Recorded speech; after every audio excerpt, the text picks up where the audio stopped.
Daniel 2. And in the 2nd year of the reign of Nebuchadnezzar, Nebuchadnezzar dreamed dreams, wherewith his spirit was troubled, and his sleep brake from him.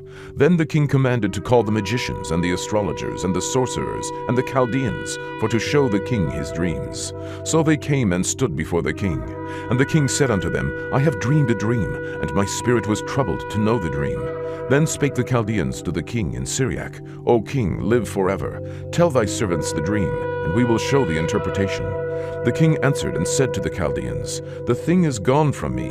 If ye will not make known unto me the dream, with the interpretation thereof, ye shall be cut in pieces, and your houses shall be made a dunghill. But if ye show the dream, and the interpretation thereof, ye shall receive of me gifts and rewards and great honor. Therefore show me the dream, and the interpretation thereof. They answered again and said, Let the king tell his servants the dream, and we will show the interpretation of it. The king answered and said, I know of a certainty that ye would gain the time, because ye see the thing is gone from me. But if ye will not make known unto me the dream, there is but one decree for you. For ye have prepared lying and corrupt words to speak before me, till the time be changed. Therefore tell me the dream, and I shall know that ye can show me the interpretation thereof. The Chaldeans answered before the king and said, There is not a man upon the earth that can show the king's matter. Therefore there is no king, lord, nor ruler that asked such things at any magician, or astrologer, or Chaldean. And it is a rare thing that the king requireth, and there is none other that can show it before the king, except the gods, whose dwelling is not with flesh. For this cause the king was angry and very furious, and commanded to destroy all the wise men of Babylon. And the decree went forth that the wise men should be slain, and they sought Daniel and his fellows to be slain. Then Daniel answered with counsel and wisdom to Arioch, the captain of the king's guard, which was gone forth to slay the wise men of Babylon. He answered and said to Arioch, the king's captain, Why is the decree so hasty from the king? Then Arioch made the thing known to Daniel. Then Daniel went in and desired of the king that he would give him time, and that he would show the king the interpretation. Then Daniel went to his house, and made the thing known to Hananiah, Mishael, and Azariah his companions, that they would desire mercies of the God of heaven concerning this secret, that Daniel and his fellows should not perish with the rest of the wise men of Babylon. Then was the secret revealed unto Daniel in a night vision. Then Daniel blessed the God of heaven. Daniel answered and said, Blessed be the name of God forever and ever, for wisdom and might are his. And he changeth the times and the seasons. He removeth kings, and setteth up kings. He giveth wisdom unto the wise, and knowledge to them that know understanding. He revealeth the deep and secret things. He knoweth what is in the darkness, and the light dwelleth with him. I thank thee and praise thee, O thou God of my fathers, who hast given me wisdom and might, and hast made known unto me now what we desired of thee. For thou hast now made known unto us the king's matter. Therefore Daniel went in unto Arioch, whom the king had ordained to destroy the wise men of Babylon. He went and said thus unto him, Destroy not the wise men of Babylon. Bring me in before the king, and I will show unto the king the interpretation. Then Arioch brought in Daniel before the king in haste, and said thus unto him, I have found a man of the captives of Judah, that will make known unto the king the interpretation. The king answered and said to Daniel, whose name was Belteshazzar, Art thou able to make known unto me the dream which I have seen, and the interpretation thereof?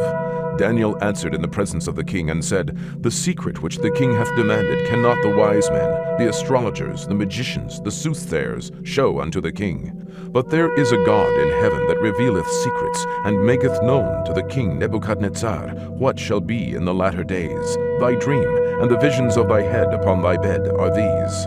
As for thee, O king, thy thoughts came into thy mind upon thy bed, what should come to pass hereafter? And he that revealeth secrets maketh known to thee what shall come to pass.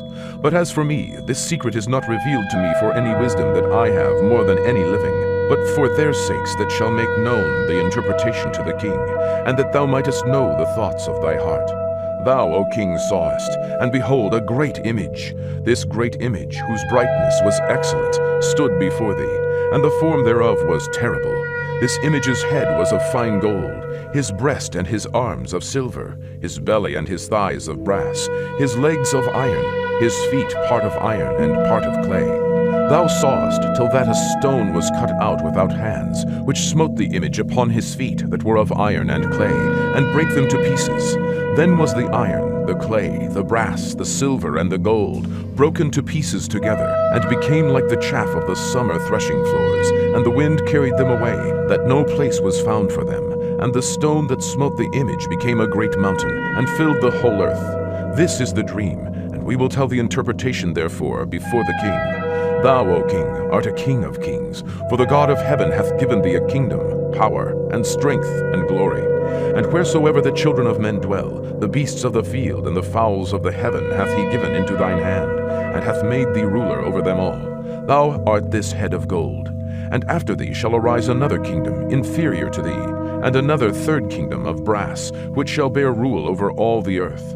And the fourth kingdom shall be strong as iron, for as much as iron breaketh in pieces and subdueth all things, and as iron that breaketh all these, shall it break in pieces and bruise. And whereas thou sawest the feet and toes, part of potter's clay and part of iron, the kingdom shall be divided, but there shall be in it of the strength of the iron. For as much as thou sawest the iron mixed with miry clay, and as the toes of the feet were part of iron and part of clay, so the kingdom shall be partly strong and partly broken. And whereas thou sawest iron mixed with the miry clay, they shall mingle themselves with the seed of men, but they shall not cleave one to another, even as iron is not mixed with clay. And in the days of these kings shall the God of heaven set up a kingdom, which shall never be destroyed. And the kingdom shall not be left to other people, but it shall break in pieces and consume all these kingdoms, and it shall stand forever. For as much as thou sawest that the stone was cut out of the mountain without hands, and that it brake in pieces the iron, the brass, the clay, the silver, and the gold, the great God hath made known to the king what shall come to pass hereafter. And the dream is certain, and the interpretation thereof sure. Then the king Nebuchadnezzar fell upon his face, and worshipped Daniel, and commanded that they should offer an oblation and sweet odors unto him.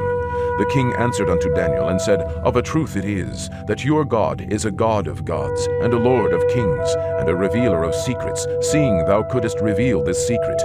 Then the king made Daniel a great man, and gave him many great gifts, and made him ruler over the whole province of Babylon, and chief of the governors over all the wise men of Babylon. Then Daniel requested of the king, and he set Shadrach, Meshach, and Abednego over the affairs of the province of Babylon. But Daniel sat in the gate of the king.